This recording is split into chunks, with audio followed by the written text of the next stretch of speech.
ये एक live TV news bulletin है सीधे स्टूडियो से। दर्शकों, आज की पहली और सबसे बड़ी ब्रेकिंग खबर ईरान के उत्तर पश्चिमी शहर अर्दबील से आ रही है, जहां आज सुबह जमीन कांप उठी, आसमान काले धुएं से ढक गया और पूरे इलाके में अफरा तफरी मच गई। स्थानीय लोगों का कहना है कि पहले जोरदार धमाकों की आवाज आई और उसके बाद आग की लपटें उठती दिखीं। कुछ लोग इसे महज एक औद्योगिक हादसा बता रहे हैं, तो कुछ इसे सीधा हमला और नरसंहार कह रहे हैं। और इसी बीच भारतीय मीडिया के कुछ हिस्सों ने इस घटना में अमेरिका का नाम उछाल दिया है। सवाल यह है कि असल में अर्दबील में हुआ क्या? क्या यह केवल एक दुर्घटना है या इसके पीछे कोई बड़ा अंतर्राष्ट्रीय संदेश छिपा है? क्योंकि बीते कुछ महीनों में ईरान में असामान्य विस्फोटों और आग की घटनाओं का सिलसिला थमने का नाम नहीं ले रहा। कभी नतांज के परमाणु संयंत्र में आग लगती है, कभी पार चीन में धमाका होता है, कभी मिसाइल फैक्ट्री में आग भड़क उठती है, और हर बार ईरानी सरकार यही कहती है कि ये शॉर्ट सर्किट था, गैस लीक था या गर्मी की वजह से आग लगी। लेकिन भू राजनीति को समझने वाले जानते हैं कि राजनीति में संयोग जैसी कोई चीज नहीं होती। सोशल मीडिया पर हलचल तेज है। एक वर्ग कह रहा है कि यह इजरायली खुफिया एजेंसी मोसाद का काम है, दूसरा वर्ग दावा कर रहा है कि यह अमेरिकी मिसाइल हमला है। हालांकि इस वक्त किसी भी थ्योरी पर कूदना जल्दबाजी होगी, क्योंकि युद्ध में सबसे पहले सच मरता है। लेकिन पैटर्न पर गौर करना जरूरी है। अर्दबील कोई साधारण शहर नहीं है, ये अजरबैजान की सीमा के बेहद करीब है, और हम जानते हैं कि इजराइल और अजरबैजान के रिश्ते कैसे हैं।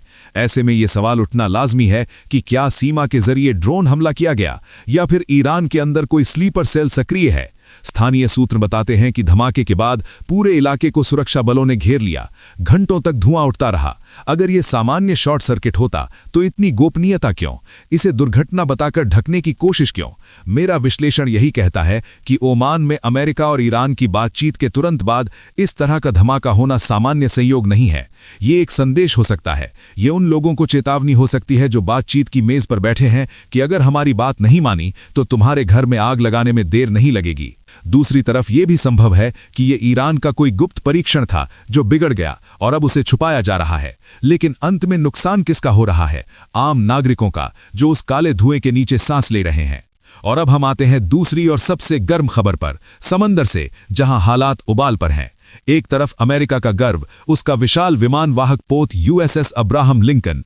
ये सिर्फ जहाज नहीं है, ये चलता फिरता एयरबेस है, जिसके डेक पर F-35, F-18 सुपर हॉर्नेट जैसे लड़ाकू विमान हर वक्त तैयार रहते हैं। अमेरिका कह रहा है कि उनकी मौजूदगी का मकसद है पीस थ्रू स्ट्रेंथ, यानी ताकत के जरिए शांति। सुनने में अजीब लगता है कि शांति के नाम पर युद्धपोत भेजे जा रहे हैं, लेकिन असली संदेश तब गया जब अमेरिका के सेंट्रल कमांड ने आधी रात को इस कैरियर की तस्वीरें जारी की। इसका मतलब साफ था, ईरान को चेतावनी, हम जाग रहे हैं, हमारी निगाह तुम पर है।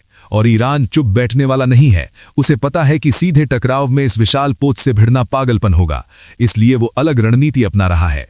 ईरानी रेवोल्यूशनरी गार्ड्स ने अपनी 40 तेज रफ्तार बोट्स को तैयार कर लिया है, छोटी लेकिन बेहद तेज, एंटी शिप मिसाइलों से लैस। कल्पना कीजिए, एक तरफ हाथी, दूसरी तरफ मच्छर, लेकिन डर यहीं से पैदा होता है। ये छोटी नावें रडार पर आसानी से नहीं दिखती, और अगर एक साथ हमला करें तो बड़े जहाज को भी नुकसान पहुंचा सकती हैं। ईरान खुले तौर पर कह रहा है कि हम समुद्र की आजादी की घोषणा कर रहे हैं, लेकिन असली संदेश यह है कि अगर हम पर हमला हुआ तो दुनिया चैन से नहीं बैठेगी। समय पर गौर कीजिए, जब ओमान में कॉफी खत्म हो रही थी, तब समुद्र में मिसाइलें दागी जा रही थी। कूटनीति और धमकी साथ साथ चल रही हैं। सवाल यह है कि क्या यह सिर्फ दबाव की राजनीति है, या हम सच में उस मोड़ पर पहुंच रहे हैं जहां जहाज की एक गलती, एक मिसाइल फायर पूरी दुनिया को तीसरे विश्व युद्ध की तरफ धकेल सकती है। इतिहास गवाह है कि बड़े युद्ध अक्सर छोटी गलतियों से शुरू हुए हैं, लेकिन जंग सिर्फ सीमा या समुद्र पर नहीं लड़ी जाती। असली जंग देश के अंदर शुरू होती है। और यही तीसरी बड़ी खबर है। अमेरिकी विदेश मंत्रालय ने आपात चेतावनी जारी की है कि ईरान में इंटरनेट बंद हो सकता है, सड़कें सील हो सकती हैं, सार्वजनिक परिवहन रोका जा सकता है और उड़ानें रद्द हो सकती हैं। अमेरिकी नागरिकों से कहा गया है कि वैकल्पिक संचार व्यवस्था रखें, सैटेलाइट फोन रखें और संभव हो तो आर्मेनिया या तुर्की निकल जाएं।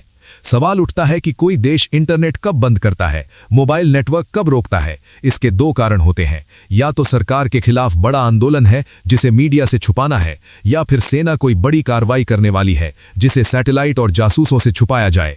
ईरानी खुफिया मंत्रालय के सोशल मीडिया संकेत भी यही बता रहे हैं कि मोबाइल और लैंडलाइन नेटवर्क पर सख्त नियंत्रण हो रहा है। इसे मिलिट्री भाषा में कम्युनिकेशन ब्लैकआउट कहा जाता है, यानी ऑपरेशनल सिक्योरिटी बनाए रखने के लिए सूचना का प्रवाह रोका जा रहा है। तो क्या ईरान को अमेरिकी हमले का डर है या वो खुद किसी बड़े हमले की तैयारी कर रहा है? उड़ानों का रद्द होना, सड़कों का बंद होना ये अच्छे संकेत नहीं है। धुआं दिखे तो कहीं ना कहीं आग होती ही है, और डिजिटल युग में इंटरनेट बंद करना मतलब देश अपने नागरिकों से सच से दूर रखना चाहता है। ये डर है, ये आतंक है। और अब आते हैं आज के सबसे अहम मुद्दे पर। ओमान की बातचीत के नतीजे क्या होंगे? जड़ में एक ही शब्द है, यूरेनियम। रॉयटर्स की रिपोर्ट कहती है कि ईरान ने साफ कहा है कि वो अपने देश में यूरेनियम संवर्धन पर किसी भी दबाव को स्वीकार नहीं करेगा। ये हमारी लाल रेखा है, इसे पार नहीं किया जाएगा। मतलब बातचीत हो सकती है, लेकिन ताकत छीनने का सपना मत देखो। दिलचस्प बात यह है कि ईरान ने दरवाजा पूरी तरह बंद भी नहीं किया। वो कह रहा है कि संवर्धन रोकेंगे नहीं, लेकिन स्तर कितना होगा इस पर बात हो सकती है। यहां एक समिति बनाने का प्रस्ताव भी है, यानी ईरान समय खरीद रहा है। अमेरिका को दिखा रहा है कि वो लचीला है, लेकिन असल लक्ष्य नहीं छोड़ रहा। और अमेरिका भी कोई मासूम नहीं है। बातचीत खत्म होते ही ईरानी तेल पर नए प्रतिबंध लगा दिए। तथाकथित घोस्ट फ्लीट के 14 टैंकर को निशाना बनाया। यही वो छिपी हुई फ्लीट है जो तेल बेचकर ईरानी अर्थव्यवस्था को जिंदा रखे हुए थी। अमेरिका की नीति साफ है, बात भी करूंगा और काटूंगा भी। या तो मेरी बात मानो या लाठी खाओ। अब देखना यह है कि ईरान इसे कलीकलार समझता है या ये मान लेता है कि अमेरिका कोई समझौता नहीं चाहता, सिर्फ तबाही चाहता है। अगर ईरान को लगा कि पीठ दीवार से लग गई है तो वो ब्रेकआउट स्टेज पर जा सकता है, यानी परमाणु बम के लिए जरूरी यूरेनियम बनाना शुरू कर सकता है। और जिस दिन ऐसा हुआ, उस दिन अब्राहम लिंकन समुद्र में शांति से नहीं घूमेगा। उस दिन मिसाइलें साइलों में बंद नहीं रहेंगी। अगर आज की पूरी चर्चा को एक लाइन में समेटें तो हालात ऐसे हैं कि शांति की मेज के नीचे टाइम बम की टिक टिक सुनाई दे रही है। अर्धबील की आग, समंदर में मिसाइल बोट्स की हरकत, इंटरनेट पर ताला और ओमान की मेज पर बातचीत, सब एक ही लकीर में खड़े हैं। मेरी निजी राय यही है कि फिलहाल अमेरिका और ईरान दोनों ही पूरी जंग नहीं चाहते, लेकिन अगर राजनीति की चौसर पर देशों को मोहरे की तरह चलाया गया तो आग भड़क सकती है। और जब आग भड़केगी तब सही और गलत पर सोचने का वक्त नहीं होगा। अब सवाल आपसे है, क्या अर्धबील की घटना सिर्फ हादसा थी या कोई गुप्त हमला? अपनी राय कमेंट में बताइए। वीडियो पसंद आए तो लाइक कीजिए, शेयर कीजिए और सच सब तक पहुंचाइए। अगली बड़ी बहस के साथ फिर मिलेंगे, तब तक चैनल पर नजर रखिए। धन्यवाद।